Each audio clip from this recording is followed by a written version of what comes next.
دوستوں، پولیس والوں نے فوج کے ساتھ مل کے لڑنے سے انکار کر دیا ہے۔ یہ انکار صرف وربلی نہیں کیا گیا بلکہ قرآن پاک پر ہاتھ رکھ کے، اور ہاتھ بھی مسجد کے اندر رکھا گیا، اور ان سے کہا گیا کہ ہم آپ کے شانہ بشانہ کہیں پر نہیں لڑیں گے، اور اگر ہم اکیلے لڑتے ہیں تو تب کیا کریں گے۔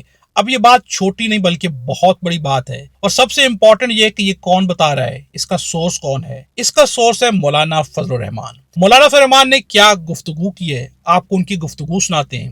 ان کا کہنا ہے کہ 4 دن پہلے ٹانک میں پولیس والے ایک مسجد میں جمع ہوئے، 7 ڈی پی او بھی تھا، سب نے قرآن پاک پر ہاتھ رکھ کر کہا کہ ہم فوج کے شانہ بشانہ نہیں لڑیں گے، اور اگر ہمارا کوئی سپاہی یعنی کوئی پولیس والا شہید ہوا تو کسی فوجی کو جنازے میں بھی نہیں آنے دیں گے۔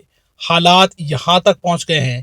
اب یہ کون کہہ رہے ہیں؟ مولانا فضل الرحمان کہہ رہے ہیں۔ دوستو، اس بات سے آپ اندازہ لگائیں کہ کم از کم مولانا فضل الرحمان یہاں پر اتنا بڑا بیان دے کہ کہیں پر کوئی غلط بیانی نہیں کر رہے ہوں گے، بلکہ جو کچھ کہہ رہے ہیں وہی کچھ ہوا ہوگا، چونکہ یہ جانتے ہیں کہ انہیں جواب دینا پڑ جائے گا، انہیں ثابت کرنا پڑ جائے گا، اس لیے کم از کم یہ غلط بیانی نہیں کر سکتے۔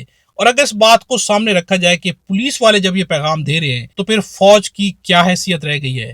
اب یہاں سے کیا فوج کو اب بھی نہیں سیکھنا چاہیے کہ آخر حالات ان کے لیے کہاں پہ جاتے جا رہے ہیں؟ اپنے سیکیورٹی کے ادارے ان کا ساتھ دینے سے انکار کر رہے ہیں، بلکہ یہ بھی کہہ رہے ہیں کہ اگر ہمارے سپاہی شہید ہوئے تو آپ کو جنازے میں بھی نہیں آنے دیں گے۔ اب اس سے بڑھ کر دشمنی کیا ہوگی، اس سے بڑھ کر نفرت کیا ہوگی؟ لیکن یہاں پر افسوس یہ کہ ادارے آخر اس بات کو اتنا سیریس کیوں نہیں لے رہے؟ حالات کہاں پہ پہنچ گئے ہیں، لیکن ادارے اپنے ہی جنت کے اندر رہ رہے ہیں۔ یعنی کہ ایک جنت ہے جسے کہا جاتا ہے کہ احمقوں کی جنت، وہاں پہ رہنے سے کیا فائدہ ہوگا؟ ناظرین، اس ویڈیو کے بارے کمنٹس میں اپنی رائے کا اظہار بھی ضرور کیجیے گا۔ ویڈیو اچھی لگے تو لائک بھی ضرور کیجیے گا، زیادہ سے زیادہ شیئر بھی ضرور کیجیے گا۔